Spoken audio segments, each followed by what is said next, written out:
étés caniculaires se suivent, avec des conséquences directes sur nos pratiques au jardin.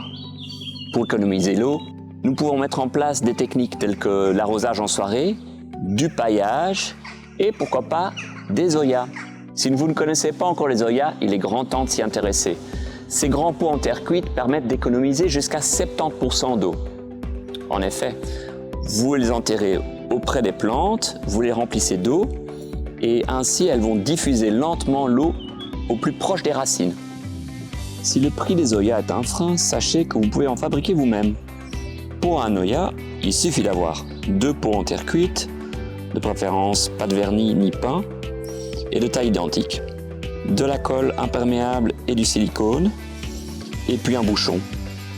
On commence par coller le bord, donc j'applique la colle tout autour.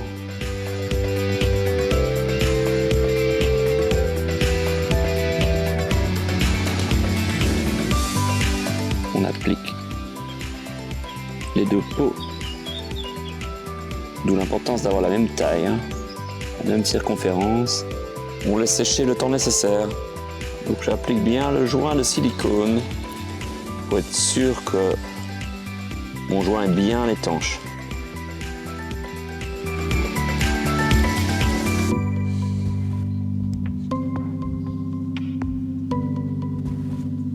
Alors je remplis avec de l'eau afin de tester l'étanchéité et la porosité de l'argile. L'avantage de ce système, c'est que l'eau va diffuser lentement à travers le pot et donc arriver aux racines, et on peut ainsi s'absenter pendant quelques jours. Donc on remplit une fois, on laisse passer quelques jours et on verra que l'eau descend au fur et à mesure, et il faudra bien sûr remplir avant que l'eau s'épuise complètement. La disposition des bacs potagères et des Zoyas permet d'irriguer les plantes autour et ainsi répondre aux besoins des plantes les plus exigeantes telles que les tomates, les concombres et toutes les courges.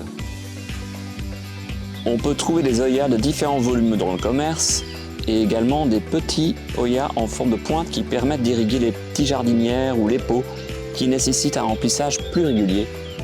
Concernant l'arrosage, préférez le soir ou tôt le matin et ciblez bien les plantes qui en ont le plus besoin, c'est-à-dire les plantes qui vont être installées dans les jardinières, dans les bacs surélevés ou dans les pots. Et pour un arrosage efficace, arrosez abondamment et peu fréquemment. Et enfin, n'oubliez pas de placer une bonne couche de paille dans les parterres en choisissant des matériaux dégradables tels que les tontes de pelouse sèche, du broyat, etc. Ainsi, le paillis va limiter l'évaporation au niveau du sol, ce qui est vraiment idéal en ce moment.